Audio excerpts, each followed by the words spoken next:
दोस्तों पिछले भाग में हमने देखा कि कुरुक्षेत्र की रणभूमि में अर्जुन के हाथ कांप रहे थे, उसकी आंखों में आंसू थे और मन में केवल एक ही भय, वो था मृत्यु का, मृत्यु अपनों की।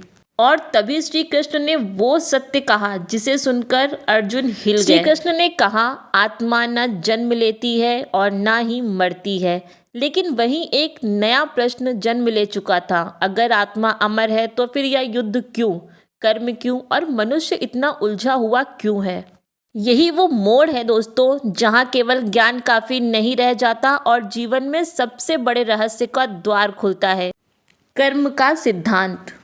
आज के इस दूसरे भाग में श्री कृष्ण अर्जुन को बताएंगे क्यों कर्म से कोई नहीं बच सकता, निष्काम कर्म क्या होता है और आत्मा व कर्म मिलकर जीवन में संतुलन कैसे लाते हैं।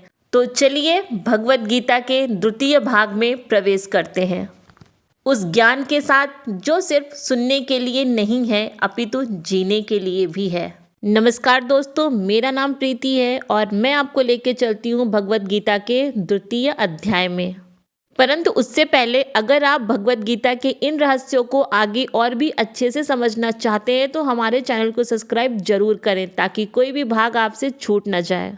दोस्तों अर्जुन का हृदय भारी था, उनकी आंखें अपने लोगों पर टिकी थीं। पितामह भीष्म, गुरु द्रोणा, भाई मित्र जिनके साथ उसने जीवन जिया था, आज उन्हीं के विरुद्ध उसे शस्त्र उठाना था। दोस्तों अपनों के खिलाफ जाना किसी इंसान के लिए कितना मुश्किल होता है, भगवत गीता में वो बहुत ही अच्छे से समझाया गया है।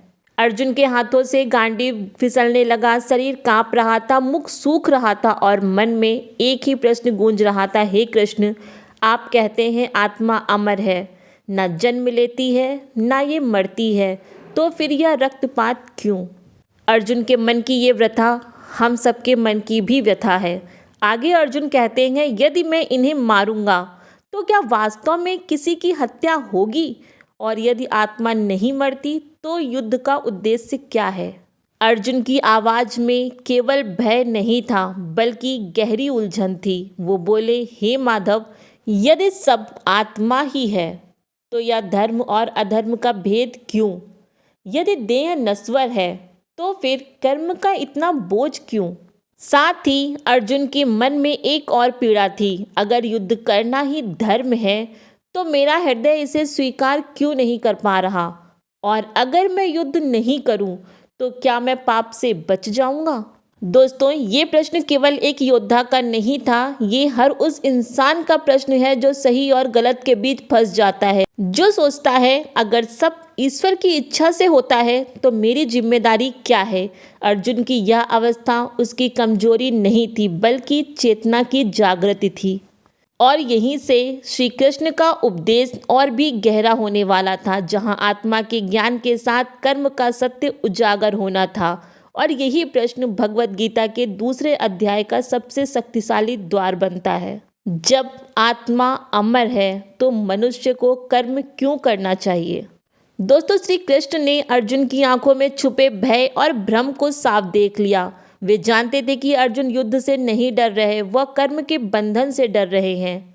तभी श्री कृष्ण ने गंभीर स्वर में कहा, हे अर्जुन, इस संसार में कोई भी प्राणी क्षण भर भी कर्म किए बिना नहीं रह सकता। क्या लगता है आपको, ये कोई साधारण वाक्य थे? नहीं, ये वाक्य जीवन का सबसे कठोर सत्य था। श्री कृष्ण बोले, अर्जुन, तुम युद्ध करो या ना करो, तुम कर्म तो करोगे ही।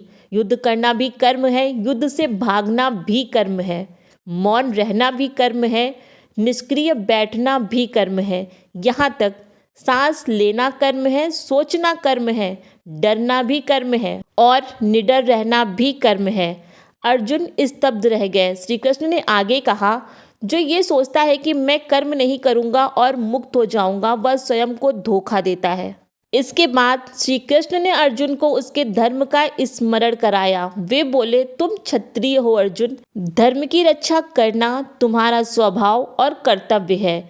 उन्होंने स्पष्ट कहा, यदि तुम मोहवश अपने कर्तव्य से मुंह मोड़ोगे तो तुम शांति नहीं पाओगे और ना ही पाप से बच सकते हो, क्योंकि कर्म से भागना अधर्म है, कर्तव्य से पलायन कमजोरी है।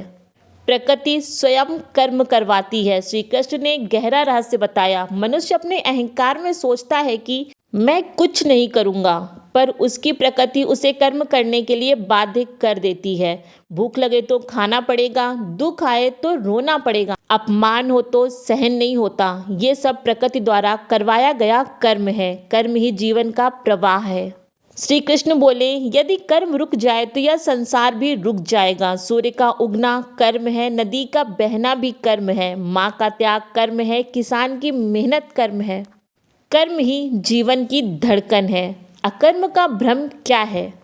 अर्जुन ने सोचा, अगर मैं कुछ ना करूं तो शायद मैं दोषी नहीं बनूंगा। श्री कृष्ण ने यह भ्रम तोड़ते हुए कहा, अकर्म का अर्थ कुछ ना करना नहीं है, बल्कि अहंकार और फल की इच्छा से मुक्त होकर कर्म करना है। इसके बाद श्री कृष्ण ने एक जीवन का सूत्र दिया। कर्म से कोई मुक्त नहीं हो सकता अर्जुन, पर कर्म के बंधन से मुक्त हुआ जा सकता है। बंधन कहाँ से आता है? बंधन फल की लालसा से आता है, मान अपमान भय से आता है, सुख दुख की अपेक्षा से आता है। दोस्तों, आज का मनुष्य भी अर्जुन की तरह है। नौकरी करे तो तनाव, ना करे तो भय, रिश्ते निभाए तो अपेक्षा, ना निभाए तो अकेलापन। भगवत गीता कहती है, कर्म करो परंतु उसका परिणाम ईश्वर पर छोड़ दो, सही समय पर वो तुम्हें मिल जाएगा। दोस्तों, कर्म से कोई नहीं बच सकता। कर्तव्य से भागना भी कर्म है। प्रकृति स्वयं कर्म करवाती है। अकर्म का अर्थ निष्क्रियता नहीं है, कर्म अनिवार्य है, बंधन वैकल्पिक। श्री कृष्ण ने कहा, हे अर्जुन, उठो, अपने धर्म का पालन करो। युद्ध तुम्हारा कर्म है और फल मेरा। और यही भगवत गीता का कर्म सिद्धांत है। श्री कृष्ण ने कहा, अर्जुन, तुम्हारा केवल कर्म में अधिकार है, फल में नहीं। निष्काम कर्म का अर्थ होता है कर्म करना पर फल की इच्छा छोड़ देना। कर्म करें बिना अपेक्षा के, बिना स्वार्थ के, बिना अहंकार। भगवत गीता में श्री कृष्ण ने स्पष्ट कहा है, जो फल की इच्छा से कर्म करता है वह कर्म का दास बन जाता है, क्योंकि फल की इच्छा करना ही बंधन है। जब मनुष्य कर्म करता है तो वह सोचता है, मुझे मान चाहिए, मुझे लाभ चाहिए, मुझे प्रशंसा चाहिए, तो वही कर्म उसे सुख दुख के बंधन में बांध देता है।